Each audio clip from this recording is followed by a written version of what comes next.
And then a little while later, he saw the moon, beautiful, nice, bright, shining moon. He looked at the moon, he says, well, this is shining brighter than the stars. This is actually even better. He did not worship the moon, but he was considering, looking for his creator. Who created me? Who made me? And so when he looked at the moon, and the moon began to also set, the moon sets and it began to disappear. He said, that can't be my Lord. He says, oh my Lord, if you're not going to guide me, whoever you are, I'm going to be misguided. You guide me. The prayer and supplication for guidance is the most important prayer you and I could ever make. Ihdina as-sirata al-mustaqim. Guide us to the straight path. We repeat it every day. Wallahi, my brothers, my sisters, the dua, the supplication you make, the most powerful of all of them is to ask Allah for guidance. May Allah guide me and guide all of us and keep us on the straight path. So Ibrahim alayhi salam, he continually asked Allah to guide him.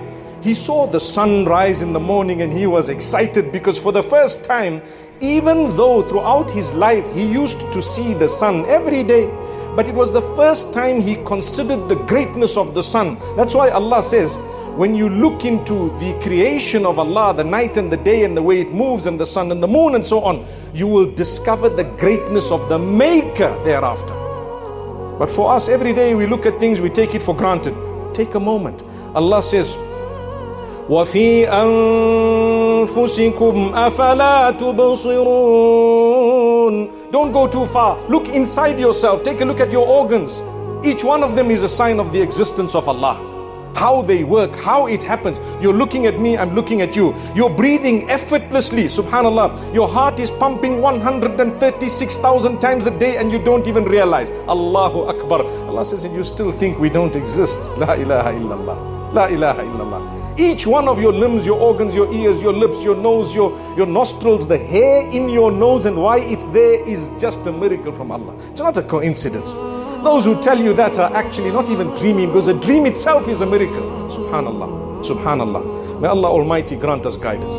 So Ibrahim alayhi salam looks at the sun and he says, you know what? Wow, this is bigger than all of it. Wow, he's looking, he did not worship the sun, but he's considering, where is my Maker? And then he realized something powerful, the most powerful statement, and the Quran has it in the Quran. وَجَّهْتُ وَجْهِيَ لِلَّذِي فَطَرَ السَّمَاوَاتِ وَالْأَرْضَ حَنِيفًا وَمَا أَنَا مِنَ الْمُشْرِكِينَ. I turn my face in worship to the one who created the heavens and the earth, the skies and the earth. Everything I'm seeing, whoever made this, he is my Lord. And I turn my face to him alone without associating a single partner with him in worship, and I will worship him and him alone. He discovered Allah. In today's journey, you and I, we are fortunate, the bulk of us may be born Muslims, but there are people out there on a daily basis turning to Islam because they are discovering Allah.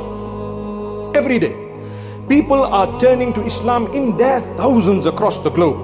Islam is truly the fastest growing religion, without a doubt. But recently, not too long ago, I said there are many people who are leaving Islam, perhaps the largest in number, which is also true, but it is relative. I'm not talking about Islam losing out in any way.